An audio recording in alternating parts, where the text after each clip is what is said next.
à cette application sur son téléphone. Et pourtant, à ses débuts, personne n'en voulait, personne n'y croyait. Et surtout, elle n'aurait jamais dû survivre.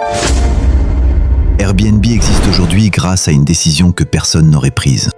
Nous sommes en 2007, à San Francisco.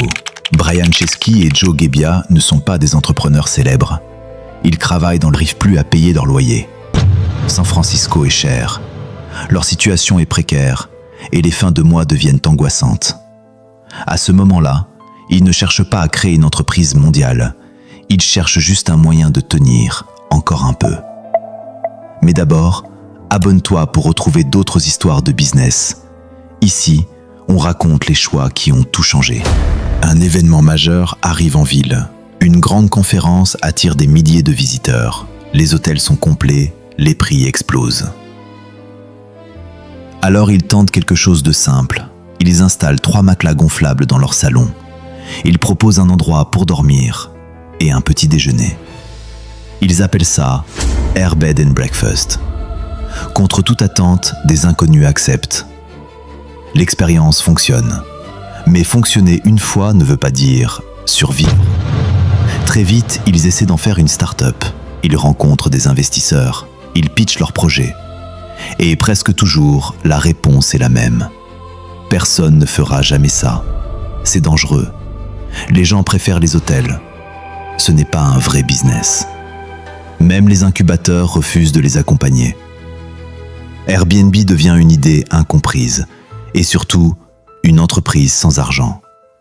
Le compte bancaire se vide, la pression monte.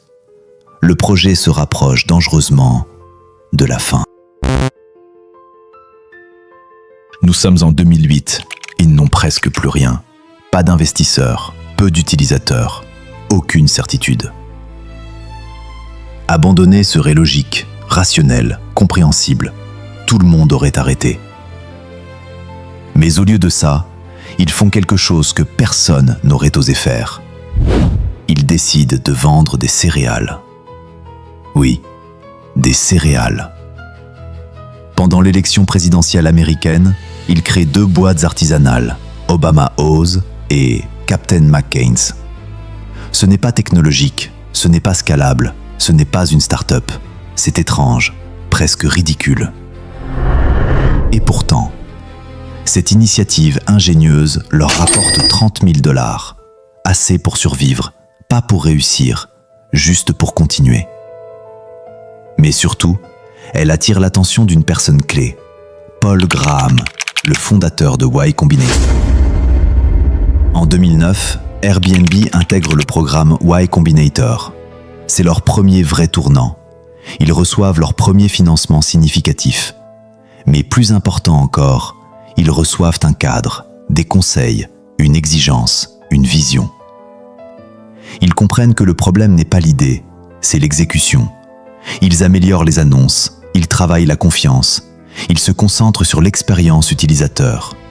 Lentement, Airbnb commence à changer d'échelle. Pour Airbnb, tout s'est joué en quelques années seulement. 2007. Première location d'un lit gonflable à San Francisco. 2008. Lancement officiel lors de la Convention nationale démocrate. 2009. Intégration au programme Y Combinator et premier financement majeur. 2010. Début de l'expansion internationale. D'abord en Europe, puis dans le monde entier. À partir de là, Airbnb n'est plus une idée fragile. C'est une entreprise en mouvement. Les années passent. Airbnb devient une plateforme mondiale, des millions de logements, des centaines de millions de voyageurs, une présence dans plus de 190 pays. Mais ce succès ne commence pas par une levée de fonds spectaculaire. Il commence par une décision étrange, illogique, moquée. Une décision que personne n'aurait prise. Au commencement, ils n'avaient presque rien.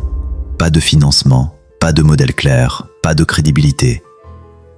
Aujourd'hui, Airbnb est une entreprise cotée en bourse, valorisée à plus de 80 milliards de dollars.